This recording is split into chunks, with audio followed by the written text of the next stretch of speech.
Hello, listening people. Woo! Hello. Hello, Bartek. How are you doing? Ow! Good, Ryan. How are you doing?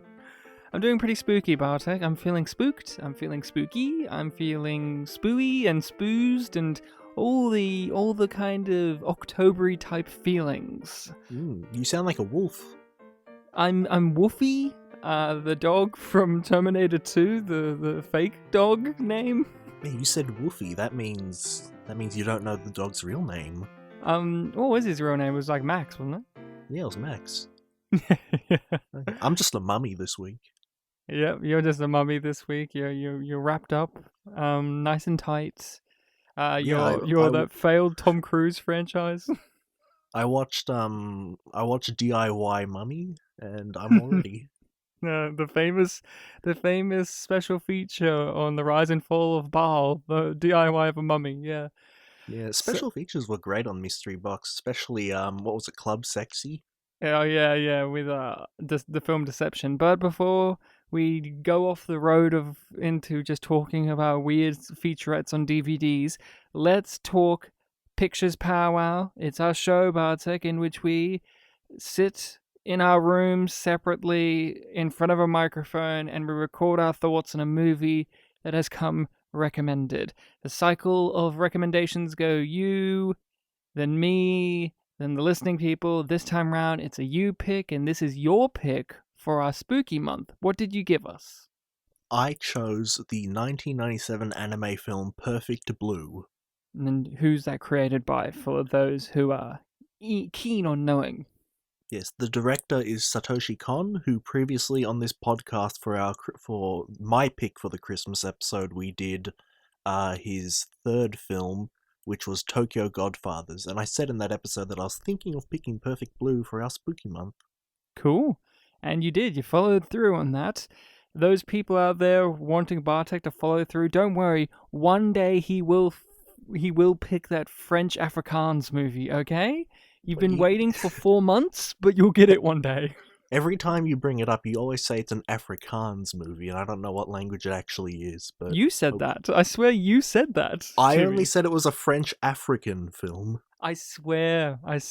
Who cares? Honestly, one day we'll find out and watch it. Honestly, that will be the spookiest pick of them all. I found it on YouTube, but no subtitles, so I don't know what I'm gonna do. So we are doing Perfect Blue. We're going to be talking about this, spoilers and all, so if you have not watched this film, make sure to watch it before listening to this. It is a thriller. It has its thrilling moments, it has mystery, it has suspense, it has all this stuff going on that is beneficial if you just watch it yourself. So go ahead, go away, go watch it if you haven't seen it, because we are going to talk about it all. Bartek, what's your history with this film? So last year, you and I had a hiatus of sorts in October. We mutually both had reasons that we couldn't do the podcast. You were recovering from wedding, and I was celebrating my surgery. And during that period, it was between Reanimator and The Shining. Obviously, I was in bed a lot from recovery. And I ended up watching a lot of, and I explained this in the Shining episode, but I'll give it again, a lot of really weird, like, anime stuff. A lot of things that are considered, like, mind-screwy, that, twist your expectations partway through, which, a more cynical person might say that they're a bit more pretentious stuff. But I really enjoyed this experience, so this was very much a period where I was experiencing a certain type of thing. It began with me watching an anime that Satoshi Kon made.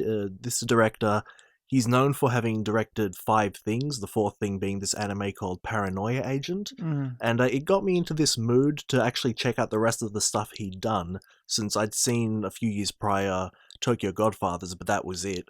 And I think I watched that anime Paranoia Agent all within one day. And then before bed, I quickly checked out Perfect Blue. Nice. And that was just a really great experience, watching this film in the dark, having just come off of one of his other very dark works, and just experiencing it for the first time, and I really, really enjoyed it. I then went and chatted to a friend about it, and he wasn't as into. He's not really as into things that um, are a bit less straightforward as I am. Mm. But I was just explaining to him, like, no, I think that it has these merits, this film does. And then from that moment, because I remember last year I picked Story of Ricky, and you voiced your opinion that it was an odd choice for Spooky Month. Yeah. Um, and I had that thought as I finished Perfect Blue, like, oh man, if I saw this film like a month and a half earlier, I would have picked this for Spooky Month. I'm definitely gonna do it for next year, I think. Yeah. Um, so definitely, ever since I've seen the film, I've occasionally, brought my mind back to thinking about it. And there were even moments within the year I was like, oh, maybe I should check it out like a second time and have the podcast viewing be the third time. Basically, what I'm getting at is I've thought about this film a lot. Yeah.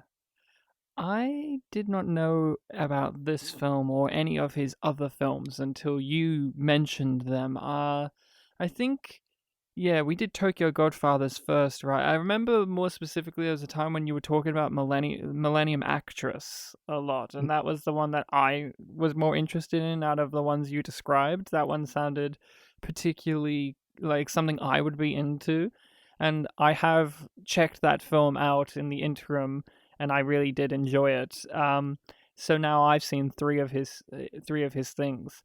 Mm-hmm. Perfect Blue, Tokyo Godfathers, and Millennium Actress, and I really like his style, like animation wise. I like the look of the characters. I like the color palette, the kind of it has smooth kind of frame rate to it in comparison to some other kind of animes. It's not as stiff his stuff as some Mm-hmm. others. Yep. But and I like with this one and Millennium Actress how he handled central leading characters, like female characters in particular. Like you really understand their mental space and their head space, and you really kind of get emotionally invested. Not just invested, but you do get a level of kind of I guess empathy or sympathy. Like you really envelop what they're feeling as well. Mm-hmm. I didn't get that with Tokyo Godfathers as much. Tokyo Godfathers was a bit more comedic in a way than the other two, but I didn't know about Perfect Blue. You mentioned it, and then out of nowhere, it's just been like one of those things where once it's been mentioned to me, I noticed that it's been mentioned everywhere. Like videos I watch and people I talk to, they're like, "Oh, Perfect Blue," and it's just coming up as this thing of like, "Oh, this is apparently a classic that I've never heard about until Bartek brought it up, or at least I didn't recognize its existence until you brought it up back in the day." And I now, before having watched it, I was under the impression that this is considered probably his best film, and also one that this one and Paprika are the ones that get ripped off a lot in Hollywood. Like this one, it's like Black Swan ripped this movie off. Even the IMDb trivia lists how Black Swan ripped this movie off, and I don't know. I read the IMDb examples and they seem pretty piss poor, but I don't know. I haven't seen Black Swan, so maybe I'll change my mind if I see that. But I hadn't seen this movie before, and I walked into it last night going, well, I hear that this is his best one. And I gotta say, I enjoyed it the best out of all of them. Oh, that's good. I enjoyed its story, its characters, all of it. Although I do prefer, because this is his first film, right? Yeah, directorial debut. Yeah. The only thing that I didn't care for as much is the actual the animation. Like that gets better as his films go on, in my opinion. Like the actual look and the kind of quality of it. But it still has his style, his flair for kind of exaggerated features of characters. Mm-hmm. This one with eyes a lot, weird eyes, and brows and stuff. But I really enjoyed this. I thought this was his best. I messaged you last night about how I was really thrilled to see a movie of his that didn't have comedy in it. because I mentioned Tokyo Godfathers, and I've mentioned this off the pod about Millennium Actress. Is I like those movies, and the comedy in those are fine. Like, I don't hate it, but I often wonder, would this story have been better told without the comedy? More so with Millennium Actress, and this film didn't even attempt being funny at all. Yeah, it had moments of lightness, but not really any outright comedy. It didn't have comedy characters, you know, That's true, yeah. like his other films that I've seen. Like Tokyo Godfathers, I don't care about it as much in that regard of a criticism, because that film is going for a more comedic, light tone in comparison to the others, but to this and Millennium Actress. But I was really happy that this film didn't have any comedy, because I was keen on seeing if how he could tell a story without relying on those comedy characters, and it was great. I loved it. I'm really happy to hear that, yeah. This is definitely my favorite of the stuff he's done. And I remember that message you sent me last night began with like not going to tell you my full feelings, but, and then you followed up with like something that seemed complimentary. So I'm like, ooh, is this going to be like a law of opposites? He said something vague but nice because he didn't really like it. But no, I'm glad to hear that it worked on you. Yeah, it really did. I found it um interesting how it's aged as well. Like, obviously there's the stuff about the internet and all that that hasn't aged as well, obviously, like, but it's set in the time, but there's lots of things that still are very striking and applicable to today, like that fever pitch about pop stars, your J-pop and your K-pop stars that this film was exploring, and that still is very relevant today. Like, even like over the last few years, there have been those pop stars that have literally killed themselves because of how terrible it is to live in that lifestyle with those fans and stuff. So Yeah. that was really striking. Yeah, and even just like, because Satoshi Kon, his whole thing is like looking at, dualities, realness, fakeness kind of thing. This film was really going for a real person versus their avatar kind of thing. So even Mhm. on smaller scales, like, people with online followings, Mm. um, you can have that whole thing of, the perfect person that you present to people, your audience. Yeah, and although, like, technical wise, like, obviously we've moved beyond where that, the internet was back then. The exploration of how dangerous the internet can be and how it can really mess with your head is still very on point. It's still very true. Yeah, you may look at it if you're watching it and you don't really give it the context, but you're looking at it like, oh, that cute little computer. Like, it's really funny that a woman her age doesn't know anything about computers, but like the other woman does, who I think is supposed to be older than her at least, knows way more about the internet and computers, and that's kind of like a funny thing to look at today. But the actual message, the actual thing being explored about the dangers that the internet can have and the power it can bestow upon people is still really true, and that's still being explored very often. Like, recently, a movie that I would perhaps suggest later down the road for Spooky Month is Ingrid Goes West. That film really explores the parasocial relationships that the internet offers. And this film, I wasn't expecting it to do that. I was expecting it to be, a stalker thriller. But I wasn't expecting it to incorporate that element into it, and it was a pleasant surprise. Yeah, I really like how she went from not knowing anything about the internet and like cutely asking like, "Oh, teach me how it works," and then when she sees that website that's the fake her has put up, um, she initially starts off kind of warm to it, but very quickly realizes, wait a second, this is actually really creepy. Yeah, they know too much. Yeah. Yeah, dude. So how did it feel seeing it now upon the rewatches? How does it stack up for you? Because for me, this is my first time. I didn't know where the twists and turns were going to be. Like, I had my ideas and my theories, but how does it hold up on rewatches? Yeah, it held up pretty well. Like, obviously, the first time, um, the kind of way I described its appeal to my friend on a more literal level was that, it's a film that, like a lot of the other things I did watch in October, it does want to confuse you, but that confusion is a big part of it because the main character is confused and you don't know what's real because she doesn't know what's real, and that's kind Mm. of the journey that it's taking you on.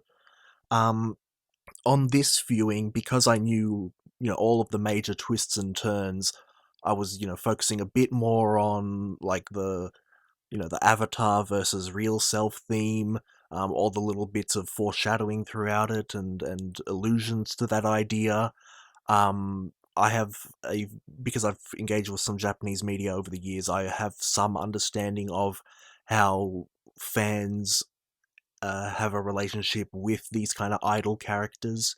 Hmm. Um, and even though the film doesn't like really open with like an explanation of the idol, it's someone who has to maintain an air of chastity, and uh, has to always be worried about her image even if she's not working, because you don't punch out of the job.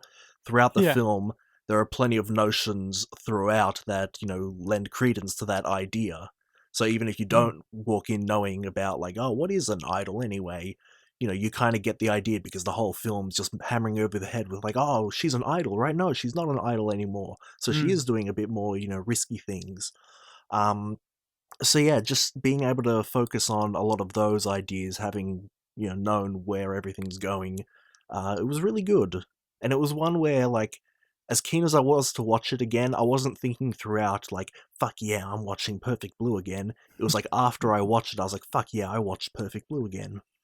Yeah, as it took me a little while, not too long, to get into its rhythm and style because it was doing the intercutting between, different times and stuff. And it took me just a little while to get into that kind of editing and choices that were made. But once I was in, I was in. And not to harp on too much about Millennium Actress, but it kind of showed you that, and I don't know about his other films how he does it as well, but with the Millennium Actress, although I think Perfect Blue is a better film, Millennium Actress from the beginning, to me, did that kind of thing better of transitioning between time periods from the Hmm. get go. While this, it took me a little while to warm up to that in comparison to that film. But From what I I remember, still enjoyed it. yeah, from what I remember, Millennium Actress was quicker to set up its premise. Yeah, yeah, that is true. It kind of gets you into this is the hook of the film. While this one, it takes its time a little, although it is shocking to me that this film is only 80 minutes long. Yeah, it didn't feel it, and that's not a insult. No, it felt like, and this is a positive, it felt like a nearly 2 hour long movie because it jams so much stuff in there in a positive way. Like, none of it feels like we're being rushed through, or none of it feels like this is a bloated film. This is a film that really, it shows you that time management is really important because it's only 80 minutes and it Yeah, gets everything in there. yeah, and by everything, it even has moments of like slowness where Mm, just things are being established visually and not much is happening. Like you said, the beginning of the film is kind of slow, but mm. that's in an 80-minute film. Yeah, yeah, and yeah, once she started to work on the TV show in particular, that's where I was properly really hooked in, like when the bomb happened. Hmm. That's when I was like fully on board with it. The other times I was kind of dipping in and out of kind of like, okay, that's a little okay, just getting okay, that's an interesting way of doing it. Or, oh, okay, that. But once that happened, I was like, wow, okay, I'm excited to see where this is gonna go. Yeah, and it went places. Yeah, it did. Yeah, with the twists, and I liked what you were saying about like with idols and stuff. That'll be interesting for me to see on the rewatch of feeling that out. Because while I was watching it, what I really got emotionally connected to with the film is, and I like this in movies, but when characters who are going through kind of depressive states or emotionally exhaustive states, and they kind of enter time displacement and dysphoria and disassociation. And that's kind of what I really got out of the film, is that feeling of going through that myself, because I was so fully invested in her character and the making and the animation and the choices of editing and the whole kind of sequence later on in the movie with the different takes, like take two, take three. I was really enveloped into the headspace of the character of feeling that displacement and that disassociation that I myself am now feeling like I'm mentally unstable, like our main character, which often doesn't happen for me in movies where it's a psychological thriller, and rarely ever in an animated version of those kind of things either. So it really achieved its job in that regard for me. Yeah, yeah, that's what I meant earlier by like, you're along the line, along the ride for the confusion. Yeah, and it's not just like I was feeling confused. It was also like I was feeling kind of at points lightheaded in a way of just like how the rhythm of it all was going. And yeah, and there was moments where there was just little choices like little things drawn in the background, or like, hey, her fish are alive, or now they're dead, or now there's just two of them, or certain lines of dialogue that then gets replayed and it's a different line of dialogue that really just twigged in my brain of like, oh, okay, these are really interesting choices. And I knew that the film would make, like, I knew in my brain that the film, the way it's handling this is I'll be satisfied with it at the end. Like, when you watch these type of movies, there's that sense of, are they going to land this? Is this going to Yeah, land? And I didn't have that worry. yeah, that's a good point. I didn't have it either. Like, once all the crazy shit happens, because we've watched movies on the podcast, off the podcast, that has like, oh, it's getting crazy and stuff. Like, I talked about earlier, Black Swan, and Darren Aronofsky kind of has a history with Perfect Blue. With Perfect Blue, he bought the rights to it so he can use the bathtub sequence in Requiem for a Dream. And Darren Aronofsky, as a filmmaker, when he does this kind of stuff, I don't really get into it. Like, I wasn't a huge fan of The Fountain. I'm not the biggest fan of Requiem for a Dream, although I think it is probably his best. I haven't seen Black Swan. Noah wasn't my thing. Mother, like, when he does it, I don't always have that, is this gonna land, or is this just gonna be metaphorical?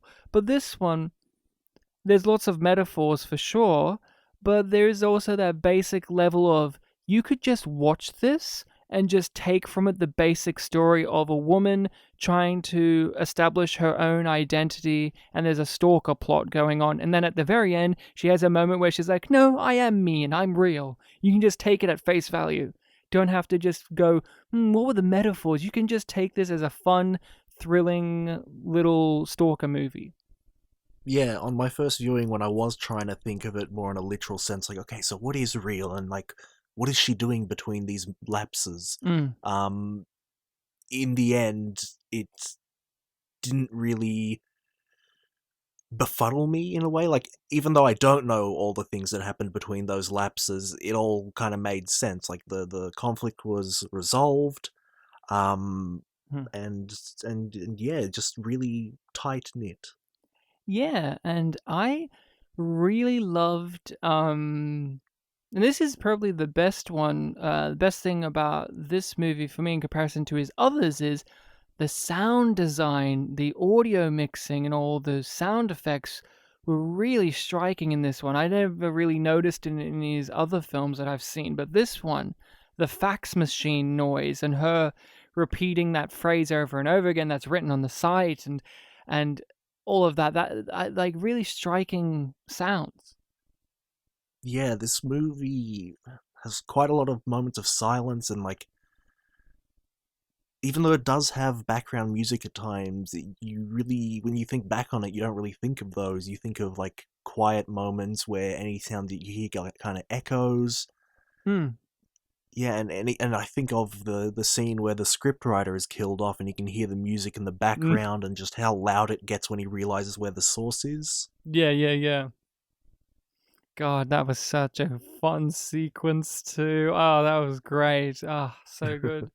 Yeah, my favorite sequence in terms of sound stuff is the one where she gets the fax that says "traitor" again and again, Hmm. and just the sound of it, and yeah, and we hear that just that phrase being echoed over and over again, and it just like it zooms out of her apartment, and you're getting that feeling like someone's watching her through it, and and it's just like all the other windows are closed or kind of blurred out, and she's like the brightest thing in the cityscape from the distance.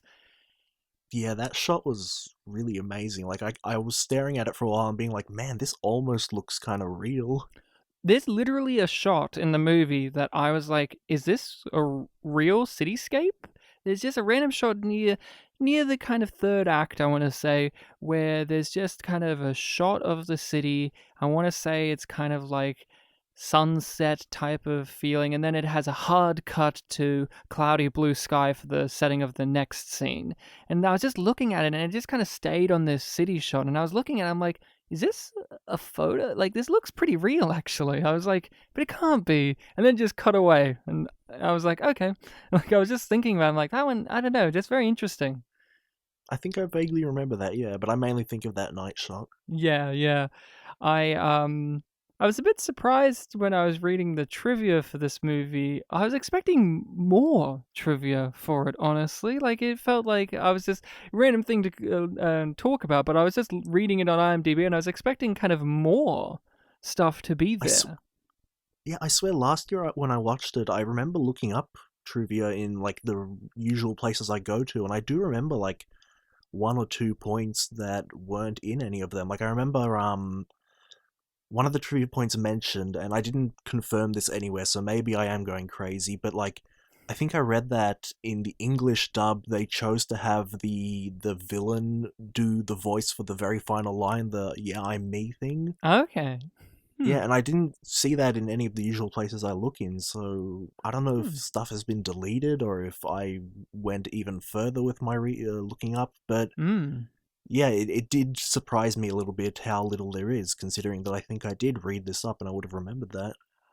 I really liked the closing credits the song that played at the end.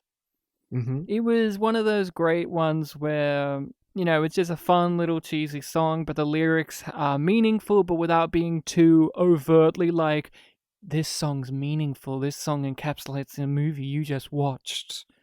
Um, so I'm glad you used the word cheesy. I thought the same thing. yeah, it was cheesy. Like I liked it, but I kind of liked it. Like I kind of liked that the film, although it's a darker movie, I wouldn't say that. And although it deals with a lot of mental health kind of stuff, I wouldn't say that this is a depressing nightmare of a movie. I mean, it has nightmarish scenes, of course. Obviously, the staged rape scene and then the attempted rape scene later are very intense, and obviously the chase scenes. But overall, I wouldn't say that this is as dark of a truly dark misery affair.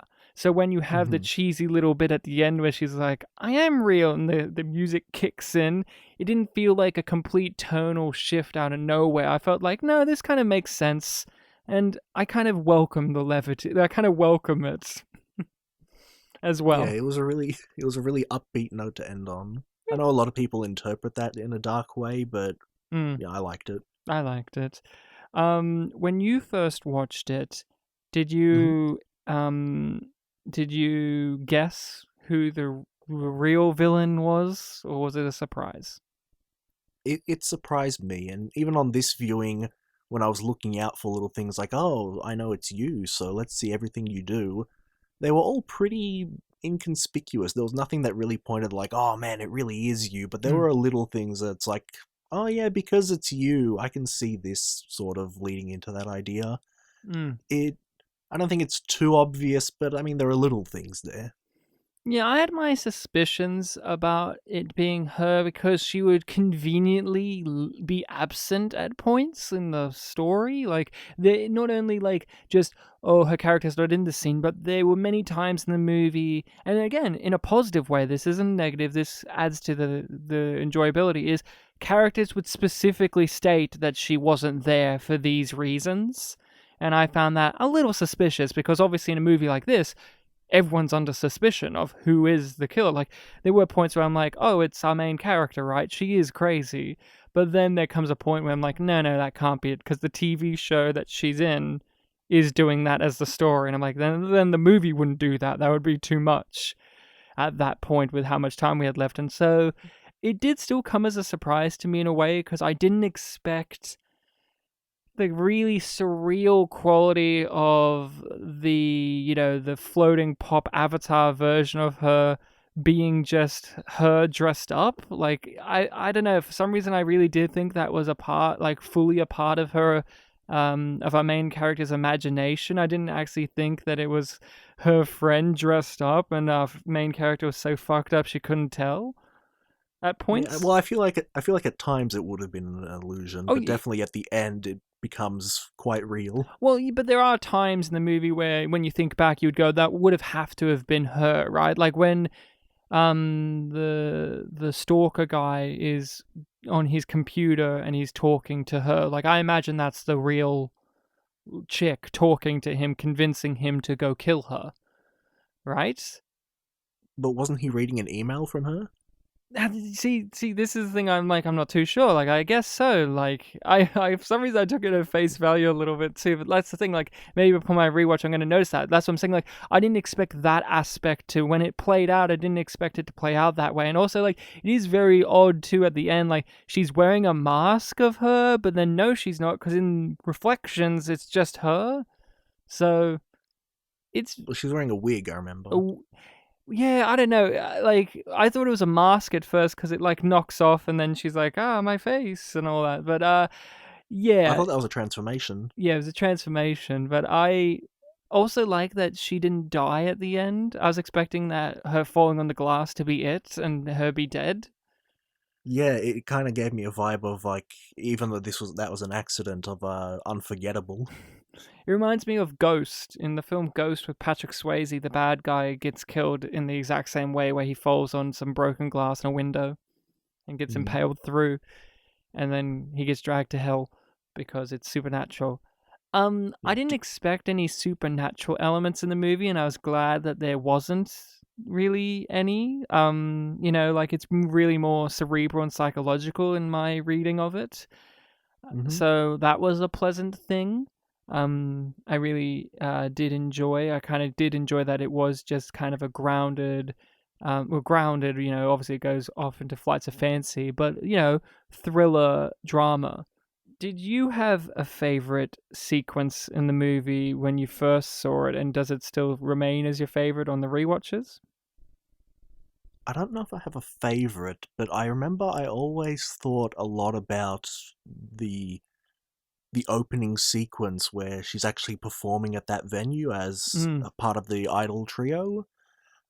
Just a lot of, I guess, tone setting is done there. Like, the mm, film begins with it begins like on like a Super Sentai show or a Power Rangers type of thing, and then it just moves away from that to like people in this area just talking, and it has this very mm, real feeling because I have seen, depictions of like, uh, obsessed fans or otaku type characters in media, and there's always like a exaggerated anime quality to them, whereas here they were just like real people just standing around looking blank and just making statements about how like, oh yeah, they made this decision, it's gonna probably suck, yeah, let's go do this thing.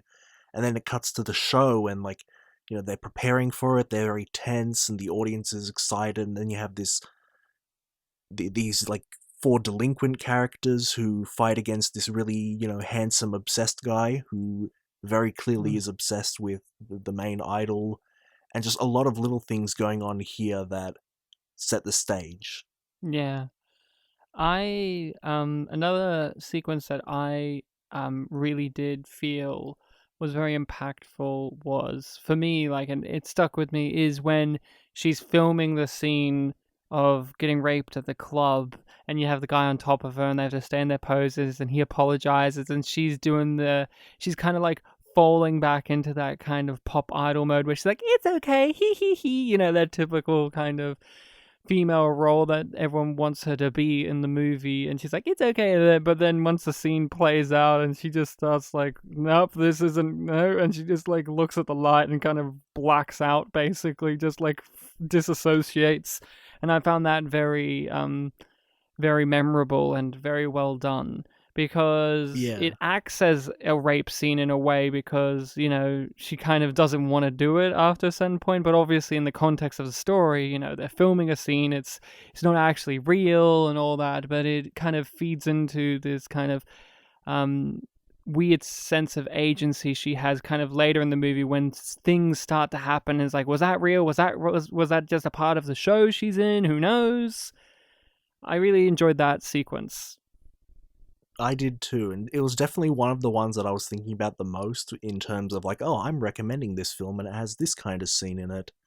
I was wondering how that would play out, and I definitely always remember, the guy on top of her, how he apologizes, and he gives you this very real sense of like, no, no, no, Mm, this is an acting job. He is being professional about it. He recognizes how intense it is. mm, And yeah, that sequence much later in the film where it's playing out, where like the detective characters in that show are talking about how, oh, she has dissociative identity disorder, like mm. that was a real out of left field punch, and then it's revealed like, oh, no, no, no, this is also part of the story. Just a lot of things keeping you on your toes, like, oh, we're finally getting an answer. No, wait, it's a TV show. Do you think? Yeah, the film does a lot of cutting. Sorry, what? Oh, I was gonna say, do you think in their TV show where they say she has dissociative identity disorder, then then a psychiatrist walks in and she's like, I have a theory that they have superpowers, and it's just a part of the M. Night Shyamalan universe. I was thinking to myself, like, we watched something recently that had dissociative identity disorder. What was it? And now you reminded me, it's Glass or Split. Split, yeah. Yeah, I usually get very, I don't know, uncomfortable, prudish, I guess, or a little judgmental with nudity in anime, um, Mm-hmm. Japanese animation. But when it's done in his films, I don't have a problem with it as much because I don't get the overwhelming sense like I do with others that this is just to get people off and nothing more. This, it felt like, especially in this one, it felt very deliberate. It felt very like it was making a statement, that it was actually saying something. It wasn't just, oh, we want to draw pubes or we want to draw nipples. It felt like they actually had something to say about the industry, something to say about how women have to objectify themselves to certain circumstances, but also like she felt like she wanted to do it. Is it right? Is it wrong? Was it right? That is a part of the reason that the villain becomes the villain, is because she sees this beloved idol turn into a piece of smut in her eyes. And Yeah. I felt like with his films, it always kind of feels very deliberate, the nudity, and not just for the perviness sake that a lot of others fall into, and that Japanese media falls into a lot. Yeah, yeah. Definitely for this film, it lends itself to its themes because the whole thing is like the duality between who she is and her as a performer. Like every time you see her being sexualized as part of a performance, it's very clear that, because they say she's a good actress, that she's putting it on. Like Mm, during the rape scene at the very beginning, before they yell action, she's like kind of nervous on that stage. Then when he says action, she just immediately enters this trance mm. of, with all this like sexual energy going on.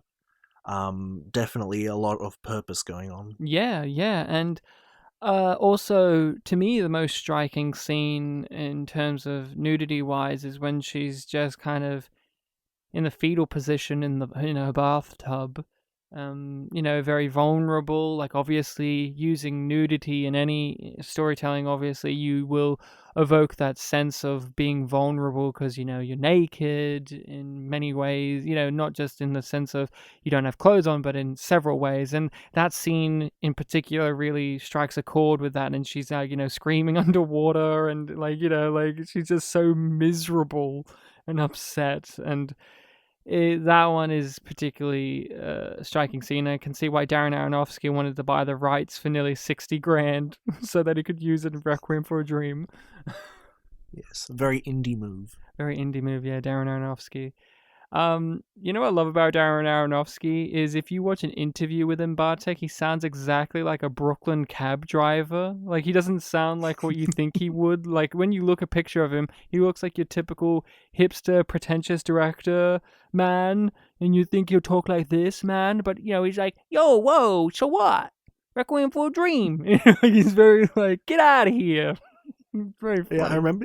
I remember last year you told me that, and it was shortly after I watched Perfect Blue, and I was like, oh, Ryan's going to be interested in this trivia point when we end up watching, and I'll tell him about it. But then I was like, oh, he's brought up Darren Aronofsky completely Mm. coincidentally. Yeah, yeah, because like I've said, like since you brought it up, I've heard mention that Perfect Blue and Paprika has been borrowed and heavily inspired and or directly taken from other directors, whether it be Nolan or Aronofsky. So people kind of go more with Inception that it's just blatant theft because Nolan's like, I've never even heard of the movie before. Or at least Darren Aronofsky's like, I bought the rights, so I can do what I want, Yeah, that's true. which is fairer, Yeah, I guess. But we got to talk about, I think, the scene that maybe leaves a lot of people confused, maybe the sequence that maybe tests a lot of people's patience if they weren't already on board with it. It tested my wife's patience a bit, but it was probably the best sequence in the movie, which is, we already kind of mentioned it before, the different takes sequence, the take two, take three, when she's really disassociating and when she's really losing a grip on what's real and what's not and what day it is and stuff like that. That whole sequence is really quite cerebral and impressive.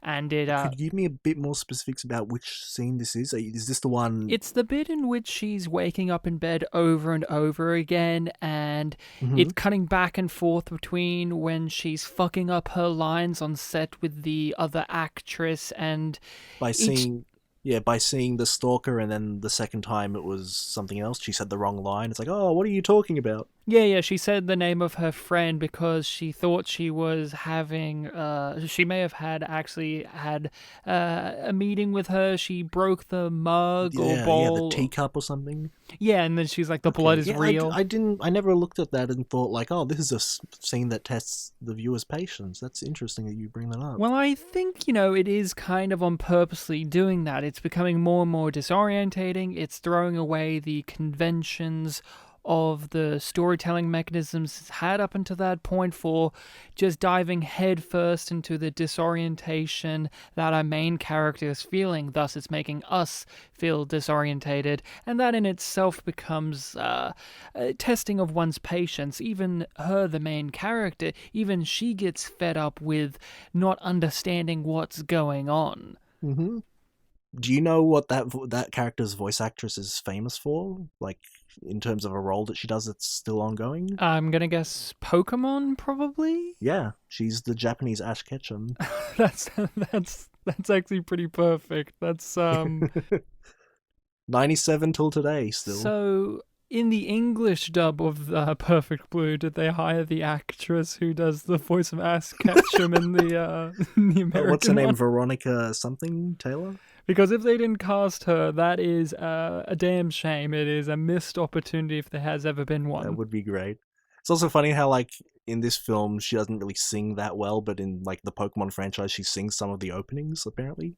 Well, yeah, that's fair enough. One of the questions we've got to ask ourselves, because I don't fully know, I read the IMDb trivia, but is what is the meaning behind the title Perfect Blue? What does it mean? Because I'm not fully sure what it means. There's the description on IMDb about the blue sky, but what do you think? Yeah, I didn't really know either. I think the only thing I read online that kind of lends an idea towards it is near the end. Actually, no, not near the end. At the end, like that day when everything's all good, she's in the car. She says, "I'm real." There is an actual like clear sky. The rest of the film was kind of darkish in tone. Yeah. Yeah, I took it as just before having watched the movie, I kind of saw the poster. It has lots of dark blues on it, a very forlorn looking woman, and I kind of took it as you are going to be seeing a film about a perfect person,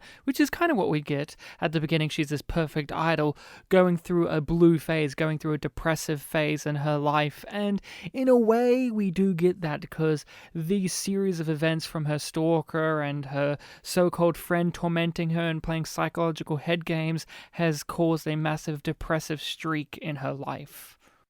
And I guess that's kind of all I have to say on Perfect Blue. It's a pretty entertaining psychological thriller with a twist in it, not the level of M. Night Shyamalan Unbreakable and Glass level twisty-turny mind games, but the film is very good at what it's trying to achieve. You can watch it just at the face value of it being just a pure thriller, and you can get the entertainment of, on the rewatches, seeing the deeper meanings and metaphors and stuff from the film.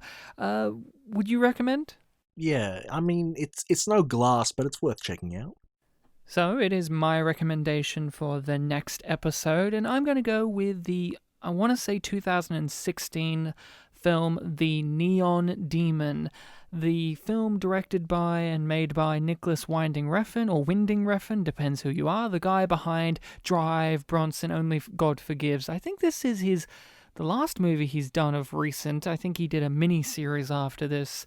So look forward to checking that out, listening people. Make sure that you do. Oh, and Bartek, just a fun little thing. I guess I've kind of foreshadowed this in the past, but the film Saved that we did a while back, the lead actress in that film, Jenna Malone, I kind of commented that I wasn't used to seeing her play a normal person because of what she's like in the Neon Demon, and well, we're finally gonna get to see what I was talking about, see if I'm actually right or not. We both foreshadowed our Spooky Month picks. Yeah, we sure did. So, listening people, make sure to hit us up on the social medias of Facebook, Twitter at Spit and Polish Presents. Email us at spitandpolished@gmail.com, and make sure to rate and review us on whatever podcatcher allows it. And like I said, The Neon Demon is next week, so make sure that you watch it so you're all up to date. Now, Bartek, this episode, this whole entire month of covering spookies and spooies and spoozies has made me really scared, really terrified. I would love it if you could calm me down with some calming words of wisdom. Could you do that for me? Sure. Perfect, blue, frog, green, Soviet Western poster. You're just listing off things in your room. Me, another picture of me. A lot of frogs. Bowling trophy. Drink I bought yesterday. Oh, what kind of drink? It's very important you let us know. Cedar Classic Creaming Soda. Oh, well, that makes me feel so much better. Thank God you let me know that. I'm not spooked. It was really expensive, like $120.